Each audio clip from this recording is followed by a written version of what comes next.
మన కాంట్రవర్సీని దాటి కాంట్రవర్సీ చేయగలరా మీరిద్దరు? I thought I should title this episode. God does not censor. Yes. నాకు ఎందుకు సార్ బాగులు చేసేటప్పుడు ఇలాంటి మంచి కామ్ ఆఫీస్ ఎందుకు లేదు మాకు. అప్పుడు డబ్బులు లేదు.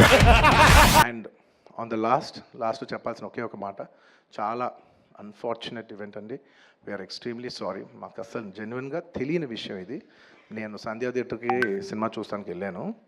అండ్ లాస్ట్ 20 ఏళ్ళుగా గత 20 ఏళ్ళుగా వెళ్తున్నాను. అసలు ఎప్పుడు జనాలు వస్తారు, ఇన్ని ఈవెంట్స్ చేసావు, ఇంత టర్న్అవుట్ వచ్చింది, ఎప్పుడు ఏ ప్రాబ్లం కాలేదు. బట్ అనుకోకుండా it's very very very unfortunate that నేను సంధ్యా థియేటర్కి వెళ్ళి లోపల సినిమా చూస్తున్నాను. బయట కొంతసేపు వచ్చి మా మేనేజ్మెంట్ వచ్చి, సార్ అందరికీ ప్రాబ్లం అవుతుందంటే వెళ్ళిపోమని చెప్పారు. అవునా, ఓకే, పాపం ఇబ్బంది పడుతుందని చెప్పి మేము వెళ్ళిపోయాం. సినిమా ఫస్ట్ టైం నేను 3 ఏళ్ళ తర్వాత ఫస్ట్ టైం పబ్లిక్లో సినిమా చూస్తూ సినిమా ఫుల్గా కూడా కంప్లీట్ చేయలేదు, అలా మధ్యలో నుంచి బయటికి వెళ్ళిపోయాం.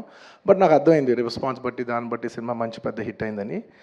అండ్ అలా వెళ్ళిపోయిన తర్వాత నెక్స్ట్ డే మార్నింగ్ చెప్తున్నారనమాట that very unfortunate incident sir. ఒక ఫ్యామిలీ వచ్చారు, అందులో ఒక లేడీ రేవతి గారని, ఆవిడ అలా చనిపోయారంటే మార్నింగ్ అసలు మేము షాక్ తిన్నాం. అంటే జెన్యున్లీ దాని గురించి నేను ఫాస్ట్గా రెస్పాండ్ అవుతాను కూడా నాకు కొంచెం టైం పట్టింది సైకలాజికలీ. ఎందుకంటే కొన్ని ఇలాంటి జరిగినప్పుడు I would like to first stabilize. I like to take 7-8 hours 10 hours to just process it and then come back to the table. సరిగా దీన్ని ఎలా రెస్పాండ్ అవ్వాలి, ఏం చేయాలి ఇవన్నీ నేను టైం తీసుకుంటాను.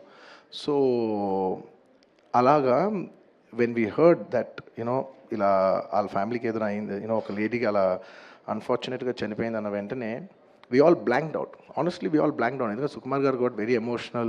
నేను కూడా అంటే ఇంత సినిమా చేసి ఇంత సెలబ్రేట్ చేసే టైంలో సడన్గా ఇలా అయ్యేసరికి మా అందరి ఎనర్జీస్ కూడా డౌన్ వచ్చేసినాయి. ఇంత సెలబ్రేషన్స్ మధ్యలో అలాంటి అర్రే అని it all got our energy down. మాకు కొంచెం టైం పట్టింది. ఇట్ లిటరలీ 1-2 days పట్టింది మాకు కోలుకోవడానికి. ఎందుకంటే మీరు సినిమా చేసేదే, ఎనీ ఫిల్మ్ మేకర్ మీరు సినిమా చేసేదే మీరు థియేటర్కి వచ్చి మీరు అందరూ ఎంజాయ్ చేయాలనే ఒక రీజన్ కోసం మేము సినిమా చేస్తాం. అలాంటి థియేటర్లో ఇలా వచ్చి ఒక ఫ్యామిలీ ఇలాగా ఒక లేడీ అలా అయిందనేసరికి it's heartbreaking. And just from my side, నేను ఇంతకుముందు కూడా వీడియోలో చెప్పాను, బట్ వన్స్ అగైన్ ఇదేమీ పెద్ద కాంపన్సేషనో అలా ఏం కాదు. It's just as a gesture to show that we're there to support you అని we given ₹25 lakhs to support them. That మీ ఫ్యూచర్ సెక్యూర్ చేస్తాం, మీకు ఏమైనా కావాల్స్తే మేము ఉంటాం, అకామిడేటివ్గా ఉంటాం అని. At this hour also I don't want to go disturb them. I want to give them some space. And కొంచెం వాళ్ళు కోరుకుని వాళ్ళు కొంచెం కరెక్ట్గా వచ్చిన తర్వాత I would like to personally meet them. And వాళ్ళ లాస్ మేము ఎప్పటికీ కవర్ చేయలేం. మా చేతుల్లో ఉన్న సిచ్యువేషన్లో మేము చేయగలదు ఒకే ఒకటి, వాళ్ళ పిల్లలు కానీ వాళ్ళకి ఏమైనా వాళ్ళ ఫ్యామిలీకి ఏమైనా కావాల్సి వస్తే will always be there trying to do the best of our abilities to support them. ఎందుకంటే అది మా మనసులో ఉంటుంది అంతే. ఇంకా దాట్స్ అబౌట్ ఇట్.